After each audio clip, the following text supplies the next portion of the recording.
Fala aí, bruxões, beleza?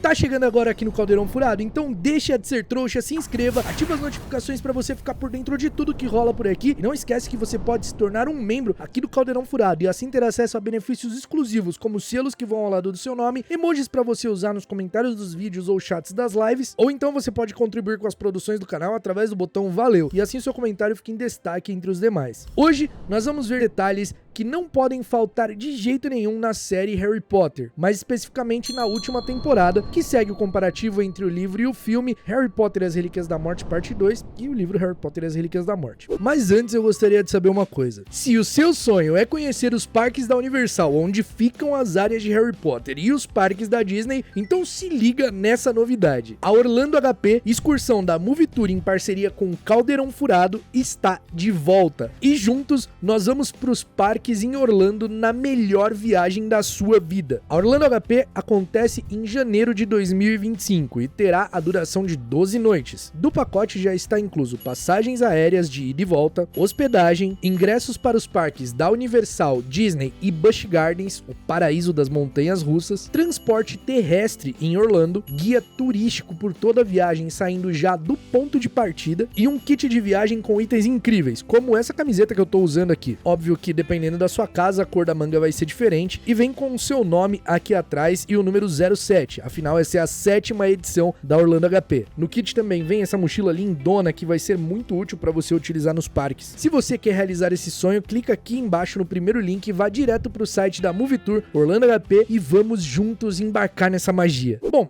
logo de cara ali, o Harry passa por uma luta interna com a decisão de não ter ido disputar a varinha das varinhas com o Voldemort. Afinal, ele vai perguntar ali pro Olivaras sobre o mito da varinha e ele tem a visão do Voldemort chegando em Hogwarts e pegando a varinha do túmulo do Dumbledore. Então naquele momento ele decide que não iria atrás da varinha, que ele teria que se concentrar nas Horcruxes e não na varinha das varinhas. E aí ele se questiona muito se ele tinha feito certo. Então é legal ver esse conflito aí de alguma forma. Principalmente porque o Ron fica falando pra ele toda hora que ele deveria ter ido atrás da varinha, eles deviam ter feito alguma coisa pra ir atrás da varinha, e a Hermione fala que o Harry jamais conseguiria violar o túmulo do Dumbledore como o Voldemort fez, então é um ponto muito interessante pra gente ver. Outra coisa que eu também quero muito ver é o fato deles ficarem discutindo toda hora a possibilidade do Dumbledore estar vivo ou não. O Ron acredita que existe a possibilidade, afinal, eles foram ajudados em vários momentos com a Corça Prateada na floresta, com o Dobby aparecendo na mansão dos Malfoy pra salvá-los, e o olho aparecendo no pedaço de espelho que o Harry tinha. Já Hermione, do outro lado, afirma categoricamente que o Dumbledore não estava vivo, não existia a possibilidade dele estar vivo, e o Harry ficava entre os dois ali. Era uma discussão bem interessante que instiga o telespectador também a entrar nesse questionamento, né? O que não conhece a história. Lembrando que o que eu tô falando mais ou menos aqui é para um público que tá tendo o primeiro contato, que não conhece a história, sobre como eles vão se sentir, sabe? Então isso vai deixar as pessoas em dúvida, realmente, poxa, o Dumbledore tá vivo, não tá vivo? O que vai rolar? Porque, acreditem ou não, tem pessoas que não conhecem Harry Potter ainda, que não leram Harry Potter, não conhecem a história, e quando a série lançar também vai ter gente que vai estar tendo o primeiro contato. É normal, não é porque Harry Potter é um fenômeno mundial que todo mundo conhece e sabe o que acontece. A maioria das pessoas sim, mas ainda tem gente que não. Quando o trio vai falar com o Grampo, o Ron comete um erro gravíssimo falando que o Duende podia ficar com o que ele quisesse do cofre dos Lestrange quando eles invadissem o Gringotts. E o Duende briga com ele, dizendo que não era ladrão, que não tinha interesse em coisas que não eram dele, que ele queria a espada de Godric e Gryffindor porque ela pertencia aos duendes por direito, já que Godric tinha roubado a espada. É uma discussão muito interessante que rola ali e é muito legal. Outra coisa que eu também quero ver é o planejamento para eles invadirem Gringotts, que dura bastante tempo ali. Eles ficam uns bons dias ali no Chalé das Conchas e algumas coisas vão acontecendo no chalé que eu queria realmente ver. O Harry também acaba omitindo a informação de quando vai entregar a espada pro Grampo. Tem toda essa preocupação do que eles iam fazer, já que eles precisavam da espada e o Grampo queria a espada como pagamento. Então eles vão bolando algumas estratégias ali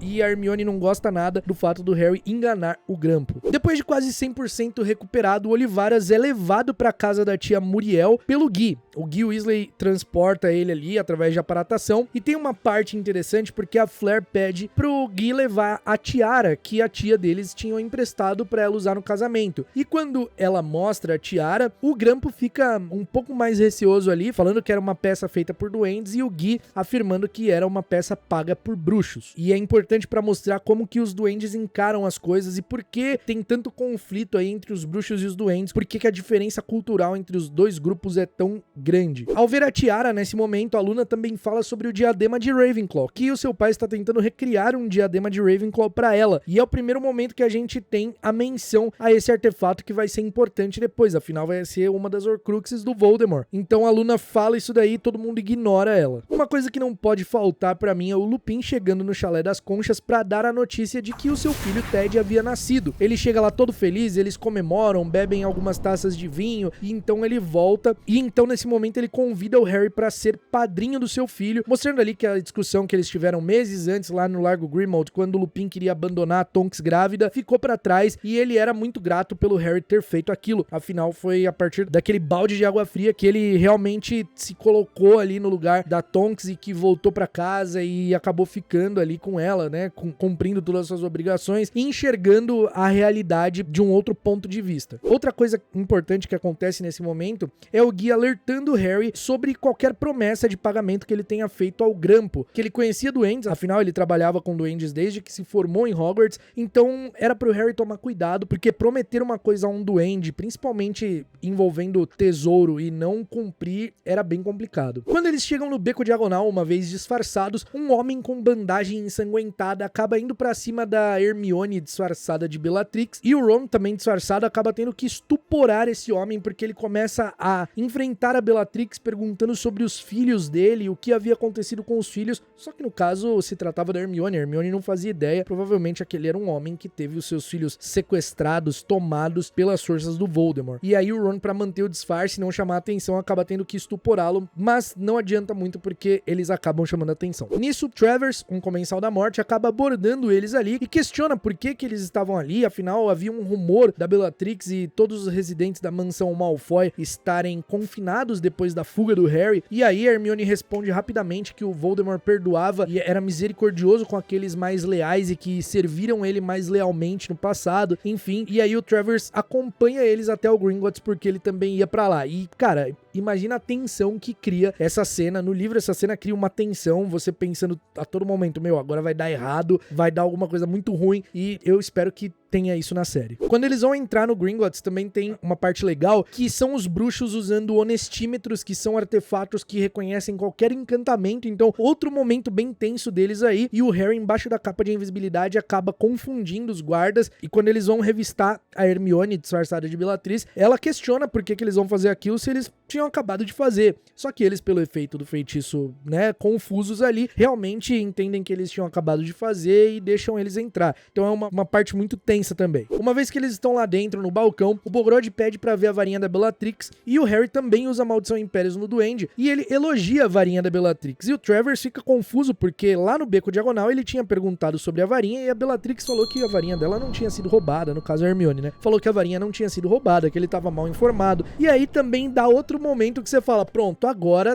tudo vai por água abaixo. E aí o Harry coloca a maldição Impérios também no Comensal da Morte pra falar sobre a varinha, que era realmente uma varinha muito bonita, enfim, e aí eles entram lá pras cavernas que dão acesso aos cofres, e o Harry ordena que o Travers, sob a maldição Impérios, se esconda, e eles seguem em direção ao cofre. Pô, essa parte é muito legal. Uma vez lá no cofre, pra pegar a Horcrux, acontece de uma forma um pouco diferente também. O Harry acaba sendo pendurado no ar pelo feitiço Levicorpus pra conseguir pegar a taça, e aí o Grampo, logo em seguida, ele foge com a espada, e aí chega um monte de duende ali, armados com lança e tudo. No filme são bruxos e alguns duendes só, né? Mas no livro são vários duendes com lanças e tal, e o Grampo correndo no meio desses duendes, falando que eles eram ladrões, que eles tinham invadido o cofre, pedindo socorro. Quero muito ver as coisas dessa forma. Uma coisa também que eu quero ver, que até me incomoda um pouco não ter no filme, é o fato dos tesouros ali no cofre queimar a pele deles, porque os tesouros eles estão com dois feitiços, o feitiço de Gêmeos e o feitiço abrasador, que realmente faz com que aqueles artefatos queimem muito a pele da pessoa que encosta, então eles ficam machucados, sofrem vários machucados, várias bolhas, justamente por metal quente estar em contato com a pele deles, então torna tudo mais tenso. Uma coisa que pra mim não pode faltar é o Harry tendo a ideia deles montarem no dragão pra fugir ali do Gringotts, que no filme é a Hermione que tem, né, mas é o Harry quem vai e começa a fazer isso. isso. A Hermione, por sua vez, uma coisa que não pode faltar é ela ajudando a abrir caminho ali pro dragão passar, fazendo pedras caírem, abrindo espaço nas rochas para que eles conseguissem fugir. Depois que eles fogem, eles passam um tempo considerável no dragão, e aí eles pulam, saltam no lago, vão pras margens, e quando eles chegam nas margens, o Harry já começa imediatamente a lançar feitiços de proteção, porque, pô, não era uma colônia de férias, eles eram as pessoas mais procuradas ali naquele momento, e tinham acabado de invadir o Gringotts, que tava sob o domínio do Voldemort, e roubaram coisa do cofre que tinha coisa do Voldemort. Então, assim, o negócio tava tenso, eles fazem um monte de feitiço de proteção, o Harry faz um monte de feitiço de proteção, né, e aí o Ron e a Hermione vão colocando dítamo nas feridas deles ali de queimadura, e eles até comem, bebem também, porque eles estavam famintos, morrendo de fome. Só que no filme acontece muito rápido, né, não tem nem espaço ali, eles já, no lago mesmo, eles já têm acesso às memórias do Voldemort e já vão pra Hogwarts, enfim, mas tem tudo isso que acontece antes. Uma coisa que pra mim não pode faltar, cara, a Hermione demonstra uma preocupação com o dragão, né, e aí o Ron brinca com ela, dizendo que ela tava parecendo o Hagrid e que ela não precisava se preocupar, afinal, ele era um dragão, sabia se virar e eles tinham que se preocupar com eles mesmos. E a Hermione questiona, tipo, como assim? E aí ele fala, pô, não sei se você notou, a gente acabou de invadir o Gringotts. E aí eles caem na gargalhada com isso. É um momento de quebra de tensão muito legal no livro, pelo menos eu acho muito legal esse momento. Mostra que, apesar de tudo que eles estão fazendo,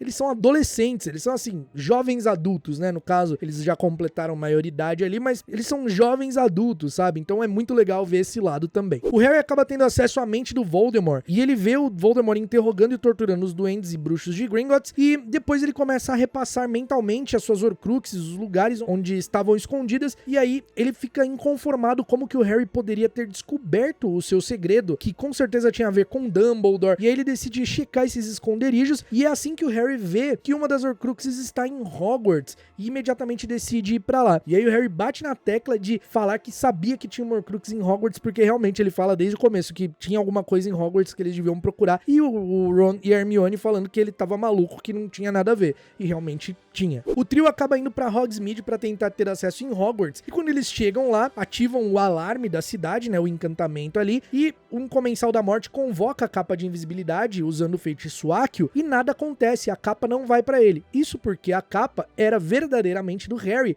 era uma herança do Harry, então esse feitiço não funcionava na capa. Então eu quero muito ver isso, porque também já dá uma dica aí que a capa era uma relíquia da morte realmente, né, que tinha alguma coisa especial nela. Outra coisa que não pode faltar de jeito nenhum são os Dementadores atacando o trio em Hogsmeade e o Harry tendo que conjurar o patrono, entregando sua localização para os Comensais da Morte. Porque isso leva a um outro acontecimento. O Aberforth acaba resgatando eles, dando abrigo ao trio, e ele sai para discutir com os Comensais da Morte, falando que ele quem tinha conjurado o patrono e que eles não iriam impedir ele de sair para colocar o gato, que não tava nem aí para toque de recolher nenhum, e que se tivesse Dementador na porta dele, ele iria conjurar o patrono. E aí os caras enfrentam, falando que tinha visto o patrono do Harry, que era um veado, e o Aberforth xinga os Comensais, falando que eles eram burros, que era o patrono dele, conjura mostrando que era um bode. E aí ele enfrenta total ali os Comensais da Morte, sabe? Eu quero muito ver essa parte. Agora, outra coisa que nesse momento não pode faltar de jeito nenhum é o Aberforth contando a história da Ariana Dumbledore, como ela matou a mãe, como ela foi morta, contando sobre a relação do Dumbledore, do alvo Dumbledore, seu irmão, com o Grindelwald, porque isso é uma grande revelação. Isso é uma grande revelação, e quem não leu os livros não faz ideia disso, cara. Quem só assistiu os filmes não faz ideia. Tipo assim, quem não foi atrás, não pesquisou. Porque o Aberforth conta tudo o que aconteceu ali, a história inteira, desde o momento em que a Ariana é atacada. Isso precisa ser mostrado em flashback, cara. Não tem, assim, não existe a possibilidade disso não ser mostrado. Por favor, gente, ó, vamos colocar isso na série. Aberforth também fala sobre as medidas de segurança em Hogwarts, como as coisas estavam, que tinham Dementadores nas entradas, que todas as passagens secretas estavam vigiadas. É ele quem conta sobre isso pro trio. Eu também acho importante colocar isso porque mostra que ele tá inteirado ali do que tá acontecendo. Uma vez que o Neville encontra com eles e ele tá levando o trio ali pra sala precisa, ele pergunta se era verdade que o trio tinha invadido o Gringotts com um dragão e fugido, né, com um dragão. Eles confirmam e aí ele conta que um dos alunos acabou sendo torturado, o Terence Boots foi torturado por ter falado isso em voz alta no grande salão. Olha como a rebeldia do Harry, os atos do Harry deixava os opressores em choque, porque isso inspira inspira a rebeldia, né? Inspira as outras pessoas a se rebelarem também. O Neville também explica que não tinha mais defesa contra as artes das trevas, e sim artes das trevas, onde eles eram obrigados a lançar maldições imperdoáveis como cruciatus nos alunos que recebiam detenções, que ele tinha se negado e por isso estava todo machucado. E também em estudo dos trouxas, inventavam um monte de mentiras sobre os trouxas e como eles eram os vilões da história dos bruxos, né? Afinal, eles que fizeram os bruxos se esconderem. E aí o Neville pergunta qual porcentagem de sangue trouxa que a Leto tinha. E aí ela acaba fazendo um corte profundo no rosto dele ali com a varinha. O Neville também conta que ele e a Luna pichavam nas paredes frases de encorajamento, dizendo que o recrutamento da armada de Dumbledore continuava. Isso é uma coisa legal de se mostrar, e por que eu coloquei aqui? Talvez o Neville contando não seja tão interessante, mas sim mostrando a cena, que aí dispensaria a necessidade do Neville contar isso. Isso ser mostrado num momento assim, tipo, pô, tá tendo uma cena, tal, faz um corte, mostra em Hogwarts a Gina, a Luna e o Neville fazendo isso, eles tentando roubar a espada de Gryffindor lá do gabinete do Snape. Tudo isso acontecendo seria interessante ser mostrado, sabe? Não como um flashback, mas no momento real que está acontecendo. É uma ferramenta narrativa que eles podem usar na série, isso seria muito legal. O Neville também conta que sua avó quase foi sequestrada, mas conseguiu escapar, atingiu o Auror, que foi capturá-la, e ele estava até aquele momento no St. Mungus, porque se deu mal com a avó dele, e ela estava foragida. Outra coisa que também não pode faltar é os momentos que o Harry tem acesso à mente do Voldemort, quando ele está verificando que as Horcruxes não estão no lugar que ele deixou. O Harry vê o Voldemort na casa dos Gaunt, vendo que o anel não tava lá e furioso com isso. Isso tem que ser mostrado, isso precisa ser mostrado. Os membros da armada de Dumbledore ficam alucinados quando o Harry volta e acreditam que aquilo significava a luta, chamam todo mundo pra lutar. E aí a Luna chega porque ela tava no Chalé das Conchas, o Dino chega também, depois a Cho Chang chega, depois o Fred e o Jorge, tudo porque eles usaram um medalhão ali pra eles chegarem, né? O medalhão que eles usavam pra se comunicar da armada de Dumbledore. E aí eles querem ajudar de alguma forma e o Harry aceita que eles ajudem a procurar alguma coisa, mas não fala o que é, do que se trata, não fala que é sobre Horcrux nem nada. O Harry entende que todos os alunos faziam parte daquilo, que eles estavam ali pra lutar contra o Voldemort, que eram leal a ele, então ele decide que eles deveriam ajudar assim de alguma forma. E então a Luna fala sobre o diadema perdido de Rowena Ravenclaw. A Cho se oferece pra ir até a sala comunal da Corvinal com o Harry, afinal a estátua de Rowena Ravenclaw foi feita e esculpida usando ali o diadema. E aí a Gina se levanta e fala pra Luna levar o Harry, já que, né, ela fica com ciúme ali, né? A Cho era ex-namorada do Harry, ela gostava do Harry, então é legal também ver essas coisas na trama, porque mostra como se trata daquele lance dos adolescentes, né? Coisa do ciúme, deixa os personagens mais humanos. Então eu acho que seria legal isso ser mostrado. A Luna leva o Harry até a sala comunal da Corvinal e na hora de entrar, o Harry vê que eles precisavam responder um enigma, o que deixa ele muito nervoso, afinal eles não tinham tempo pra aquilo. Mas a Luna responde o enigma e eles conseguem entrar. Quando o Harry vê a estátua da Rowena Ravenclaw, essas coisas, nada dessa parte, nada pode faltar nisso. O Harry tá vendo a estátua, ele lê a frase do diadema e então a Comensal da Morte, a Leto Carroll, está ali de tocaia e acaba pegando o Harry no flagra e toca na marca negra, convocando o Voldemort. A Luna, que estava embaixo da capa da invisibilidade, lança um feitiço estuporante, desmaiando a Comensal da Morte. O Harry imediatamente volta para baixo da capa de invisibilidade, porque os alunos começam a acordar e ver que a Comensal da Morte estava ali desmaiada. O irmão de Aleto, Amico Carroll, acaba indo para a sala comunal da Corvinal porque sentiu a marca negra queimar e vai questionar o que a irmã tinha feito, porque ela tinha chamado o Voldemort, perguntando se ela realmente estava com o Harry. Ela não responde, ele fica nervoso, começa a gritar porque não sabe responder o enigma. E então a Minerva McGonagall aparece e ele manda ela abrir a sala. Ela responde o enigma, abre, entra lá e então vê que a Comensal da Morte tá lá desacordada. Quando o Amico vê a irmã desacordada, ele imediatamente planeja culpar os alunos, falando que eles tinham feito aquilo, que ele ia inventar pro Voldemort, que eles tinham feito aquela pegadinha, enfim, e que se ele punisse 5 ou 6 alunos não iria fazer diferença. E a Minerva entra estraçalhando aqui, falando que faria toda a diferença entre a verdade e a mentira, entre a coragem e a covardia. Cara, por favor, isso tem que estar na série. E então ela fala que Em resumo, ela não iria permitir que ele colocasse a culpa da incompetência dele nos seus alunos. E aí o amigo cospe no rosto da Minerva dizendo que ela não mandava em nada. E nesse momento, meus amigos, nós temos uma das melhores partes de todos os livros de Harry Potter, que é o Harry saindo debaixo da capa de invisibilidade e falando pro amigo que ele não deveria ter feito aquilo e lança uma maldição Cruciatus no Comensal da Morte que tira ele do chão e faz ele desmaiar de tanta dor. E então, depois disso, ele fala que entendia o que a Bellatrix tinha dito sobre ser preciso querer fazer a maldição, querer usar a maldição. Cara, esse momento é incrível. Isso não pode, de jeito nenhum, ficar de fora da série. Uma coisa que eu também quero ver nessa parte é a Minerva usando a maldição Impérios pro Comensal da Morte e pegar a varinha da irmã dele e a dele e entregar pra ela própria. Ela não suja nem as mãos, ela convoca a varinha deles, ela usa Impérios neles pra ele pegar a varinha, entregar pra ela e deitar do lado da irmã, e então ela usa um feitiço pra enrolar eles em cordas e prende eles no teto, como carne de açougue. Uma coisa que pra mim não pode faltar é o Harry pedindo pra professora evacuar a escola, já que o Voldemort queria ele. Então, pra eles tirarem todos de Hogwarts. Cara, isso demonstra muito a personalidade do Harry, então eu quero que tenha. A professora Minerva conjura o seu patrono, que se divide em 3, para ir avisar os diretores de Hogwarts para proteger o castelo, para levar os alunos pro grande salão para evacuá-los. Então eu quero muito ver isso dela conjurando o patrono e ele se dividindo em 3, é muito legal. E uma coisa que para mim não pode faltar é que no caminho ali a Minerva encontra o Snape e o Snape questiona sobre o motivo dela estar nos corredores àquela hora, e aí ela questiona como que ele sabia sobre o boato de Harry Potter estar em Hogwarts, e ele fala que foi informado e mostra a marca negra, e aí ela fala que tinha esquecido que Comensais da Morte tinha uma forma peculiar de se comunicar, e então ela começa a atacar o Snape, eles começam a duelar, o Snape conjura uma serpente de fogo, a Minerva lança adagas contra o Snape, transforma essa serpente em adagas e lança contra o Snape convoca uma armadura, colocando na frente, assim,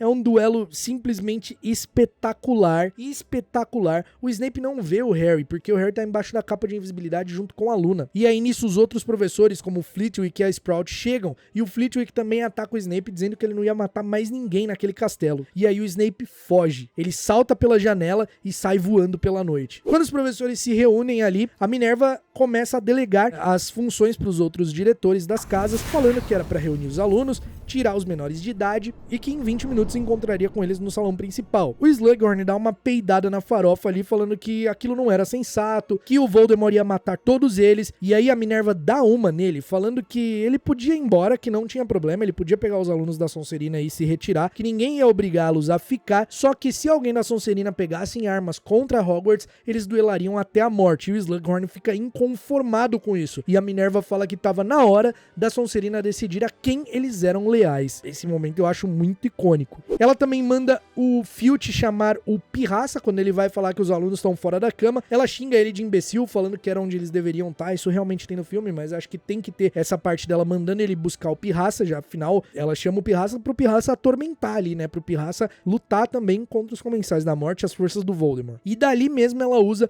o Piertoton Locomotor, fazendo com que todas as armaduras do castelo protegessem Hogwarts. E dali mesmo o Flitwick também já começa a lançar os feitiços de proteção, enfim, essa parte é muito irada. Quando o Harry volta pra sala precisa, ele vê que tá lotado de gente, as pessoas da Ordem da Fênix, da Armada de Dumbledore, todo mundo ali, o Kingsley, os Weasley, todo mundo, geral ali pra lutar. A senhora Weasley briga com a Gina, falando que ela não tinha idade, que ela era menor, então ela ia ter que voltar pra casa, e a Gina fica muito brava, porque ela ia ficar sozinha em casa, então ela bate o pé que quer ficar, e o Lupin sugere que ela ficasse na sala precisa, pelo menos, que ali ela tava segura. Nesse momento, o Percy chega todo afobado, isso não pode faltar de jeito nenhum. Ele chega afobado perguntando se já tinha começado a briga e tal, e aí todo mundo em silêncio, tipo, completamente sem graça. Aí a Fleur tenta quebrar o gelo e pergunta pro Lupin como que o Ted estava, e o Lupin fala, eu tenho uma foto, tentando disfarçar, e aí o Percy quebra o silêncio, dizendo que foi um idiota, se desculpa com a família, abraça o pai dele, é um momento muito bonito, é muito, muito bonito, não pode faltar de jeito nenhum. Quando os alunos estão ali no grande salão, a Minerva fala que eles deviam se retirar, eles seriam escoltados, e aí o Zacarias Smith, que era parte da Armada de Dumbledore, da Lufa-Lufa, se levanta perguntando sobre o que aconteceria com quem quisesse ficar pra lutar, e aí a Minerva fala que quem fosse maior poderia ficar sem problema. Quando o Voldemort chega em Hogwarts, ele dá o aviso ali, aquele aviso que rompe de todos os lugares e tal. Eu quero muito que esse aviso seja completo, ele falando que não quer derramar sangue dos professores de Hogwarts, que tinha muito respeito por eles, dando aquela mentirada toda. Então, assim, eu quero que seja completo esse aviso dele, que na série seja bem completo como é no livro. Colin Creevey, que foi pra Hogwarts com a chamada da moeda da armada de Dumbledore, discute ali com a professora Minerva pra ficar e lutar, só que como ele é menor de idade, a Minerva insiste que ele vá embora. Uma vez que os alunos menores foram evacuados, os adultos ali começam a organizar o que iria acontecer, eles começam a fazer estratégias de defesa, posicionar as pessoas em locais específicos. Eu quero muito ver isso também, porque só parece que a batalha é mó bagunça, né? Não, eles estão estrategicamente posicionados ali pra defender Hogwarts. Uma coisa que não pode faltar é que o Harry começa a busca pelo Horcrux e as únicas pistas que ele tem é que poderia ter a ver com a Ravenclaw, que poderia ser o diadema. E o próprio professor Flitwick contou a ele que ninguém via há séculos. E aí o Harry tem a ideia de perguntar pro Nick, quase sem cabeça, quem era a fantasma da Corvinal pra falar com ela. E aí a Dama Cinzenta conta pra ele a história completa de como aconteceu, como ela roubou o diadema, que ela era filha da Rowena Ravenclaw, que o Barão Sangrento que matou ela depois se matou, e tudo como aconteceu, a história completa. Eu preciso muito ver isso na série. Imagina um flashback disso, um flashback a gente vendo os fundadores, vendo... Pô, ia ser muito louco. Enquanto o Harry está em um dos corredores, o Hagrid é arremessado e entra por uma janela fazendo o maior estardalhaço, porque o Grope, o meio-irmão dele, jogou ele pra dentro de Hogwarts, já que ele tinha ouvido o aviso do Voldemort lá das cavernas que ele estava escondido em Hogsmeade. A essa altura, a batalha já tinha começado e o Harry passa por uma estátua estilhaçada no chão, tá só o busto, e aí ele lembra do busto da Rowena Ravenclaw na sala da Corvinal, e aí ele lembra do busto na casa do Xenofilho Lovegood, também da Rowena Ravenclaw, onde ele tava tentando replicar o diadema, e aí ele lembra de um busto onde ele colocou uma peruca, um busto de um homem feio que ele colocou uma peruca e uma tiara em cima, quando ele foi esconder o livro de poções no ano anterior, lá na Sala Precisa, e aí ele percebe que ele já tinha, inclusive, pego o diadema na mão, que era essa tiara que ele colocou pra marcar onde ele escondeu o livro, então ele sabia onde estava o diadema. E aí, como eles cortaram isso no filme Enigma do Príncipe, não ia fazer sentido colocar em Relíquias da Morte, né? Então, obrigado, David Yates. Tem uma parte que o Neville passa também, assim, que não pode faltar, que o Neville passa liderando uma tropa de outros alunos, cheio de mandrágoras e plantas mágicas pra usar contra os Comensais da Morte. O Aberforth também tá ali na batalha, e quando ele tromba com o Harry, ele sugere usar os alunos que eram da Sonserina, filhos de Comensais da Morte, como reféns. O Aberforth maluco. E aí o Harry nega, fala que o Dumbledore, o irmão dele, Alvo Dumbledore, nunca faria isso e tal.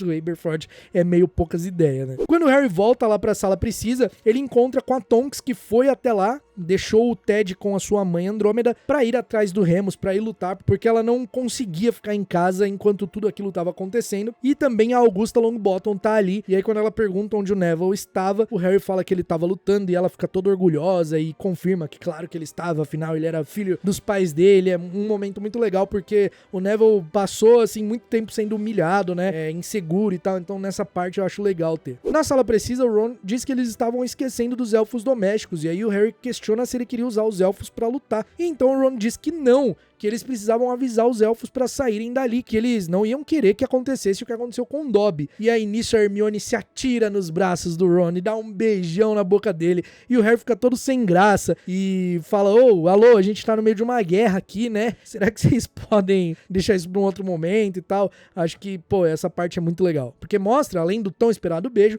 o amadurecimento do Ron em relação a alguns assuntos e algumas coisas que ele tinha em relação ao mundo bruxo, sabe? Como o problema dos elfos domésticos enquanto sociedade. Acho muito legal isso. Quando a sala se transforma no lugar onde tudo se esconde, Draco Malfoy entra com Crabbe e Goyle, e o Crabbe e o Goyle desafiam o Draco, dizendo que ele era um fracassado, que ele e o pai dele não estavam com nada, que ele não recebia ordens dele, e eles tentam matar Hermione e Ron usando Maldição da Morte contra eles. Eu quero muito ver isso. O Crabbe lança um fogo maldito que não consegue controlar e acaba morrendo na Sala Precisa, diferente do filme que mostra o Goyle, porque o ator do Crabbe tava com problemas na justiça e não fez o filme, e aí eles colocaram o Blasio Zabini no lugar. Outra coisa que não pode faltar é a forma como o diadema é destruído pra mim, porque no filme eles inventaram uma forma ali, né? Porque quando o Harry vai salvar o Draco, ele salva o Draco e tal, o diadema tá caído lá, ele não tá com o diadema, ele prioriza eles saírem dali e salvarem o Draco e o Goyle do que tentar ir atrás do diadema no meio daquele fogaréu. E então dá uma explosão, o diadema é arremessado pra cima,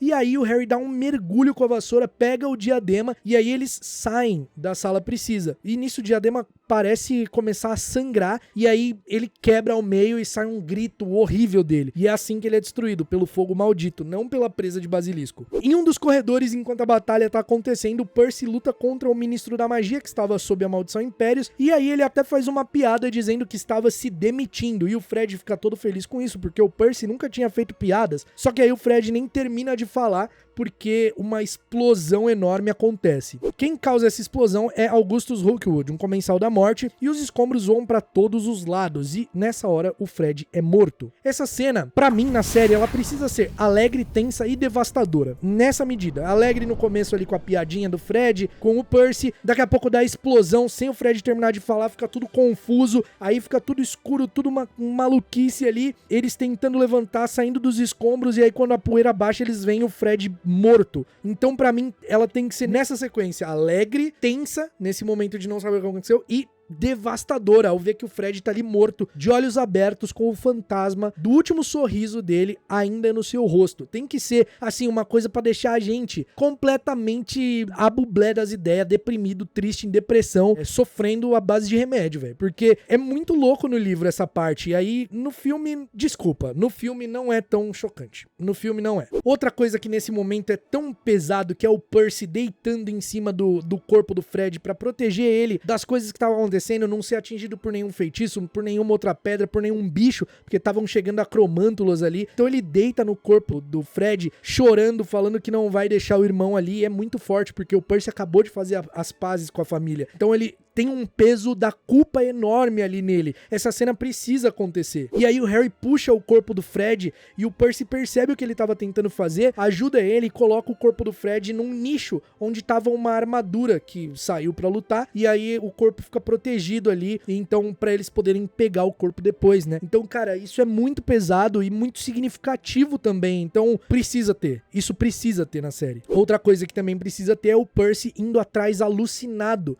do Rookwood pra vingar o Fred. O Ron também fica transtornado. Ele começa a gritar: eu quero matar comensais da morte. E aí a Hermione e o Harry precisam centrar ele, colocar ele no lugar ali e falar: cara, olha, isso aqui tudo depende da gente pra acabar, sabe? É só a gente que pode pôr um fim nisso. A gente tem que ir seguindo os nossos objetivos, que é matar a cobra pra que isso acabe, entendeu? No caminho a gente vai ter que enfrentar comensal da morte, então tenta relaxar, sabe? Por mais difícil que seja, é uma parte muito pesada. Eu acho que tem que ter na série. O Harry tem acesso à mente do Voldemort e vê que ele tá na Casa dos Gritos, e a Nagini está protegida dentro de um feitiço. E aí o Lorde das Trevas tá humilhando o Lucius, que tenta de toda forma resgatar o Draco no castelo. E aí o Voldemort ordena que o Lucius chame o Snape. Pra mim não pode faltar ele estar na Casa dos Gritos e não na Casa de Barcos. Outra coisa que não pode faltar é o Pirraça lutando contra os Comensais da Morte, tacando coisas neles. Pô, isso não pode faltar de jeito nenhum. Pirraça que atormentou a escola, sempre ali defendendo a escola, sabe? Tipo aquela coisa, pô, ninguém briga com a minha família, só eu brigo, entendeu?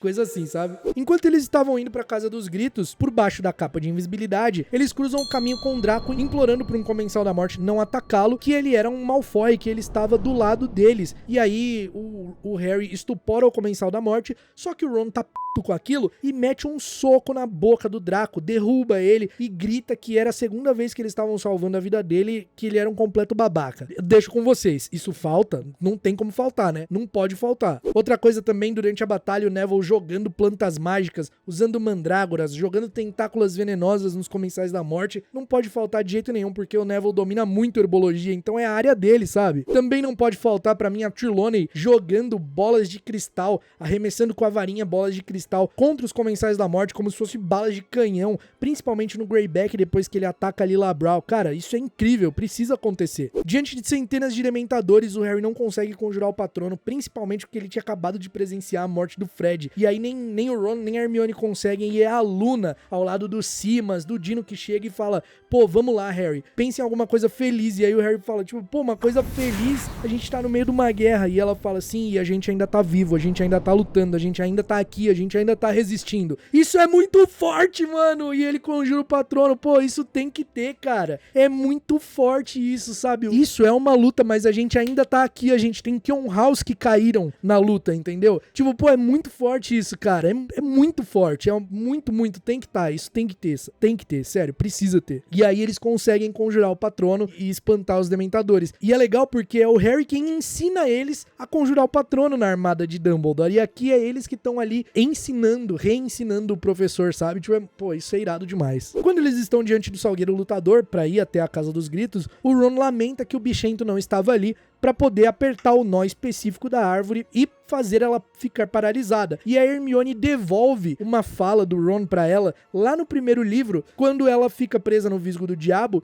e fala que eles não gostam de luz e precisaria de uma madeira pra fazer fogo. E aí o Ron fala, pô, você não é madeira, você não é uma bruxa, usa varinha. Nesse momento ela devolve essa fala pra ele, assim, tipo, pô, como assim do bichento, você não é um bruxo? Aí ele usa a varinha e faz um galho e até o nó específico que precisava apertar ali do Salgueiro Lutador e deixa a árvore paralisada. Isso é muito legal também. Quando o Snape chega lá na Casa dos Gritos, o Voldemort fala com ele sobre a varinha não funcionar direito e tal, e aí ele mata o Snape, né? E só que pra mim não pode faltar como isso acontece. A Nagini tá ali flutuando em um feitiço bolha que tá protegendo ela de alguma forma. O Voldemort acena a varinha, parte dessa bolha abre, ela sai de dentro, só a cabeça de dentro dessa bolha e vai com as presas direto no pescoço do Snape, sem o Voldemort fazer qualquer movimento de varinha ou atacar o Snape, como é no filme, né? Isso eu quero muito ver. No segundo aviso de Voldemort, que pra mim não pode faltar também, tem que ser completo, ele se intitula Misericordioso, dizendo para suas tropas se retirarem para que eles dessem destinos dignos aos seus mortos e fala que se o Harry não se entregasse dentro de 1 hora, ele mesmo iria matar qualquer homem, mulher, idoso, jovem ou criança que tentasse impedi-lo. Pra mim, outra coisa que, assim, eu não sei pra vocês, mas pra mim não pode faltar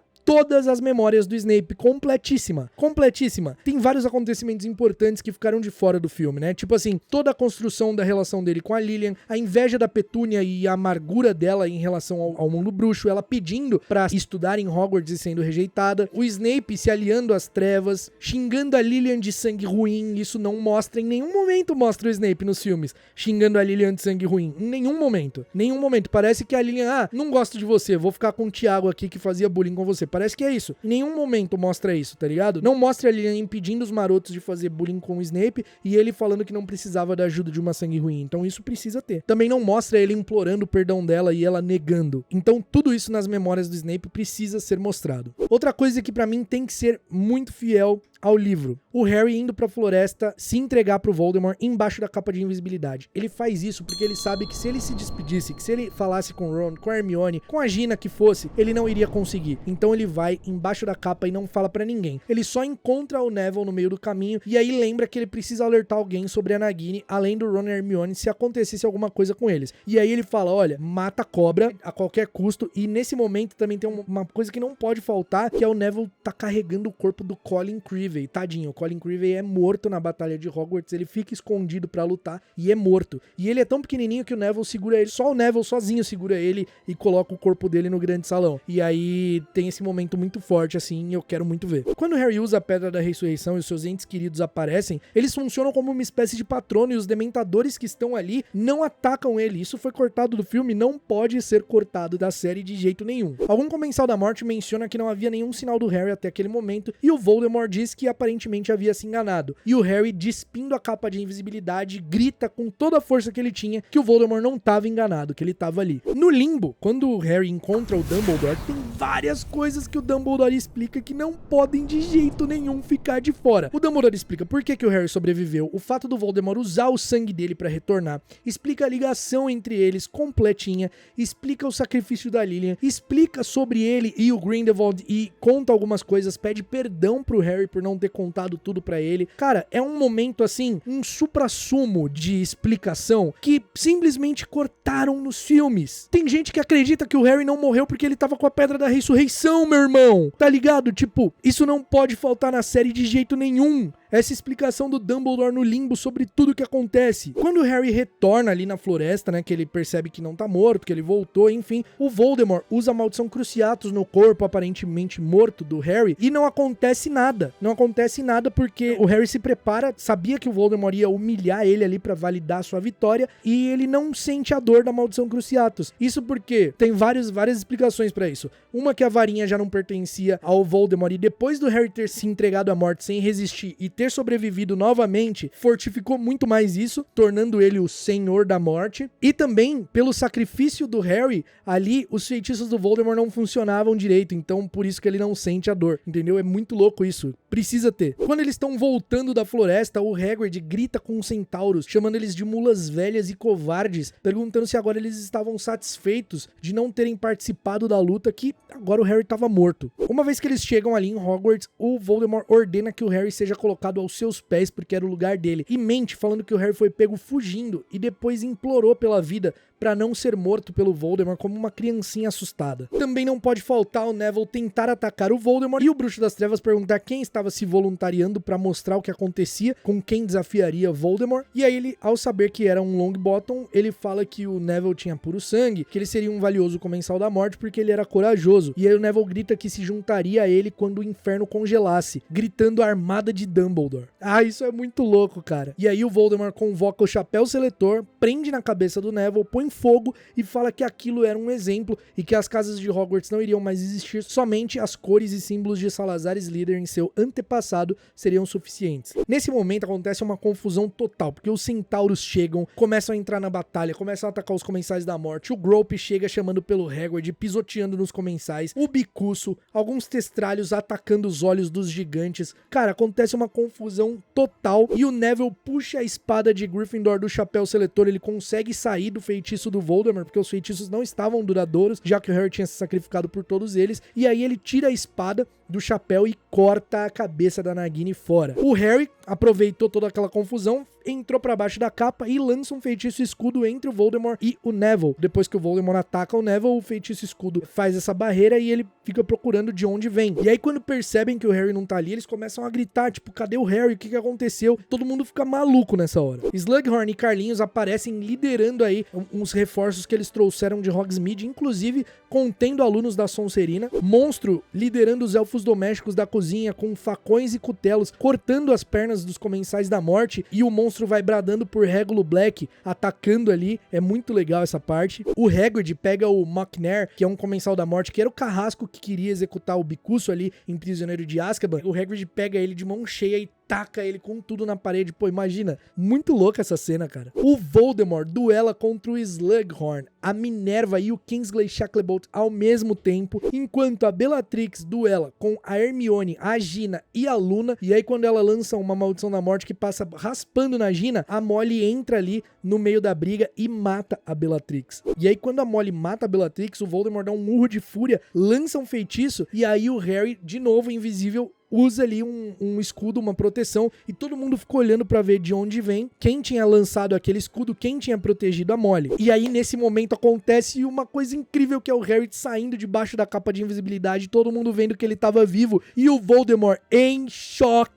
com aquilo. O Voldemort vê aquilo, tipo, cara, não pode ser, tá ligado? E aí depois da gritaria e tudo, todo mundo cai num silêncio mortal, porque o Harry fala, ninguém se mete agora, é só eu e ele. Tipo, mano, e aí nesse momento também, uma coisa que não pode faltar é o duelo final entre o Harry e o Voldemort, como realmente aconteceu. No grande salão, na frente de todo mundo parado pra ver o que ia acontecer, e o Harry destrói o Voldemort nas palavras, velho. O Harry fala um monte de verdade na cara dele, chama ele de Tom Riddle, mostrando todos os erros dele, falando que ele tinha que se arrepender, e o Voldemort fica completamente transtornado de bravo com isso. E aí depois eles lançam a maldição um contra o outro, o Voldemort lança o Avada Kedavra e o Harry lança o Expelliarmus, e o Avada Kedavra do Voldemort ricocheteia, matando ele próprio, e a varinha vai pra mão do Harry, e o Voldemort cai morto, como um bruxo normal, coisa que ele mais abominava, que ele mais desprezava, que era ser como os outros, que era morrer, e aí ele cai ali no chão e fica estirado, morto. Isso precisa acontecer, mano. Isso não pode faltar de jeito nenhum. Depois de tudo, uma coisa que não pode faltar é o Harry falando com o retrato do Dumbledore e falando sobre o destino das Relíquias da Morte. Ele diz que o anel deixou cair na floresta, não ia procurar, que a varinha iria devolver pro seu túmulo e iria ficar com a capa, já que era dele. E por último, mas não menos importante, finalizando finalizando a série que vai ser épica, que vai levar aí uma década de duração, que vai fechar com chave de ouro. O epílogo precisa ser exatamente como ele foi ali no livro, sabe? Tem o Ted Lupin levando a Victor Weasley, que é a filha do Guy e da Flair, lá na plataforma 9 3/4, afinal ele já tinha se formado, mas ele namorava com ela, então ele vai acompanhá-la pra ir à escola, já que ela tava acabando Hogwarts. Queria ver mais momentos do Draco com a família, queria ver mais momentos ali do trio, da galera, todo mundo olhando o Harry, o Ron e a Hermione, afinal, pô, era o Harry Potter, né? E também uma coisa que pra mim não pode faltar é uma caracterização mais bruxa nele, sabe? Eles estarem com umas roupas menos trouxas, menos formais, assim, pô, se vestirem igual bruxo, igual é descrito nos livros, sabe? Então, quero muito ver isso. Então é isso, meus bruxos, esse foi o nosso último episódio de coisas que não podem faltar na série Harry Potter. Agora, quando a série estrear, a gente vai ver se realmente eles assistiram esses vídeos aqui pra fazer a série. Tomara que sim, né? Mas me conta você, o que você acha que não pode faltar, que, assim, se a série for realmente fiel aos livros, vai ser outra ideia. Os filmes de Harry Potter são bem diferentes dos livros. Embora sejam boas adaptações, eles têm muitas diferenças. Se a série seguir os livros como eles realmente estão dizendo que querem seguir, vai ser outra história, completamente, assim, outra história. Vai ser outra, completamente outra. Então é isso, eu espero que vocês tenham gostado. Se você gostou, não esquece de deixar o like. Esses vídeos dão muito trabalho, eu tenho que reler o livro inteirinho pra ir fazer o roteiro e dá muito trabalho. Esse vídeo, não sei com quanto tempo tá pra você, mas aqui pra mim já tá com 1h02 que eu tô falando sem parar. Então, por favor, deixe seu like, comenta aqui embaixo, compartilha, que isso já ajuda muito, beleza? A gente se vê no próximo episódio do Caldeirão Furado e até lá, mal feito, feito.